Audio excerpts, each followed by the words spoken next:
Bonjour et bienvenue au lycée des métiers, l'hôtellerie du tourisme et des services Condorcet d'Arcachon.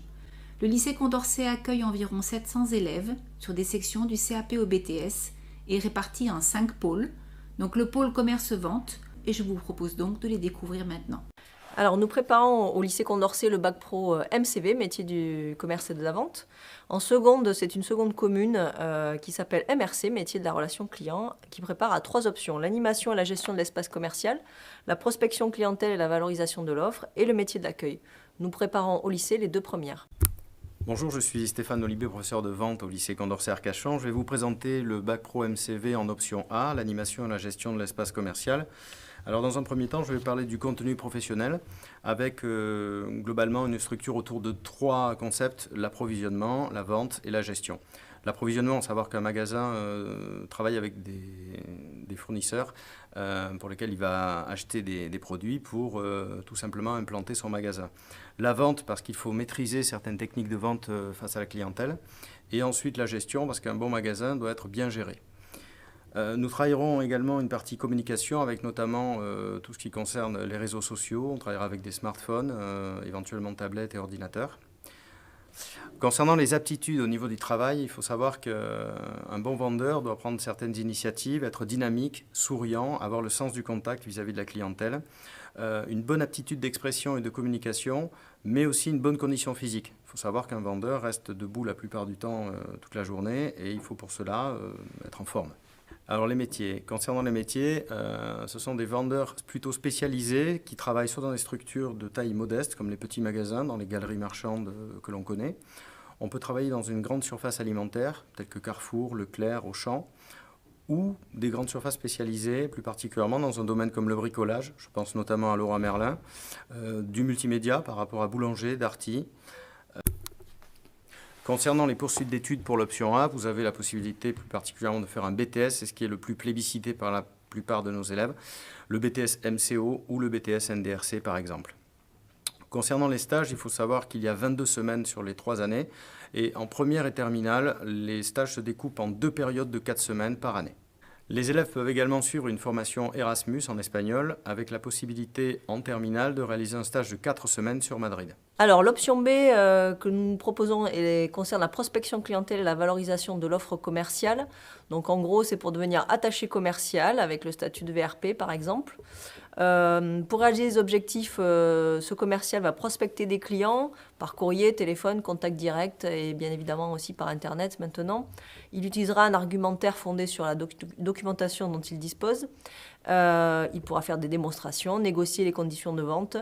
Il fidélisera sa clientèle aussi en leur rendant visite régulièrement ou en les contactant. Pour les conditions d'accès à ce bac pro, vous allez devoir être encore une fois dynamique et souriant, avoir le goût du contact, aimer l'expression et la communication. On va vous demander aussi une tenue professionnelle un petit peu adaptée au métier. Donc, vos professeurs vous en reparleront, mais il y aura une sorte de costume. Par rapport au contenu professionnel, donc il y aura la prospection et le suivi de la clientèle, la communication et la négociation. On utilisera l'outil informatique énormément, les applications, les smartphones. La communication se fera aussi sur les réseaux sociaux de plus en plus. On a aussi bien évidemment de la mercatique un petit peu et de l'économie et du droit qui sont très importants pour la profession ainsi que l'enseignement général. À la sortie de ce bac, ils pourront devenir commercial, attaché commercial, chargé de prospection, chargé de clientèle, téléprospecteur, télévendeur, vendeur démonstrateur. Donc ça signifie que les stages vont se passer dans des concessions automobiles par exemple, en assurance, en immobilier ou dans des entreprises de production. Mon collège d'origine est le collège Henri d'Erle. Le commerce m'a toujours attirée. On a des coupures avec les stages, les profs sont beaucoup plus souples et on a des relations plus privilégiées. Et on est plus libre et on a beaucoup d'autonomie. J'ai fait 2 stages à Jennifer, où j'ai surtout fait de la mise en rayon, du conseil client. On a étiqueté pour les soldes et les ventes privées. J'ai fait la même chose à Mango. Puis en dernier, j'ai fait mon stage à Jouet Club, où j'ai fait du merchandising et de l'inventaire. J'ai demandé beaucoup de BTS, surtout dans la filière du commerce comme MCO ou NDRC. Bonjour à toutes et à tous, je m'appelle Julien Lafaille, j'ai 24 ans. Je suis commercial dans une société de diagnostic immobilier qui est basée sur Périgueux, donc sur le secteur de la Dordogne.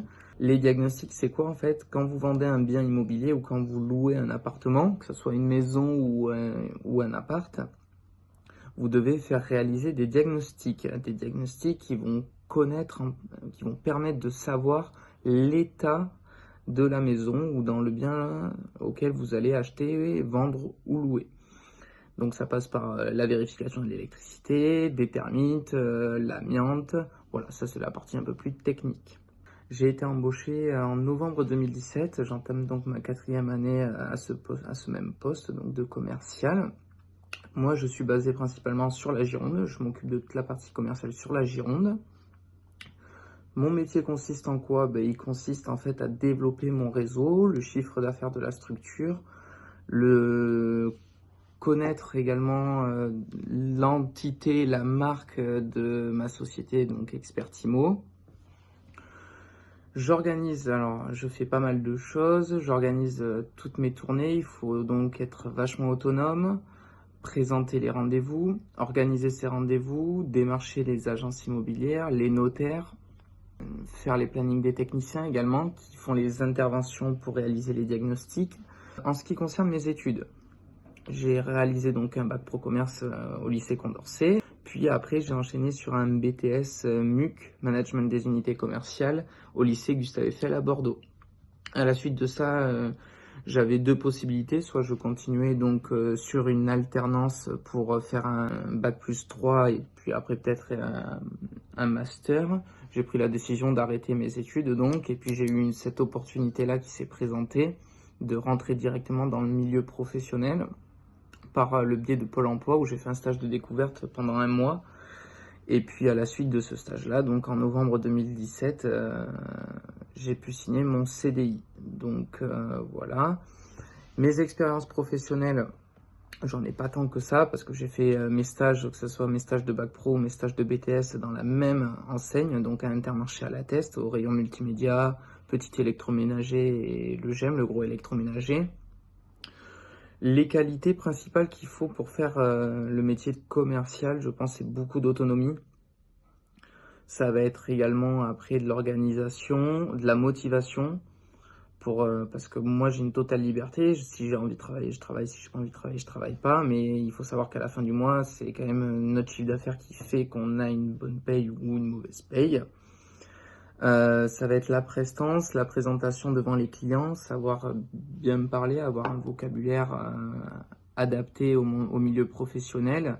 Et ce qui est aussi très important, je pense, dans ce milieu-là, c'est entre guillemets, la culture générale, c'est-à-dire savoir s'informer et prendre des informations autour de nous sur ce qui se passe dans le monde, en France ou dans le monde. En ce moment avec le Covid, mais autrement après ça va être l'activité politique, les événements climatiques, enfin voilà, plein d'autres choses.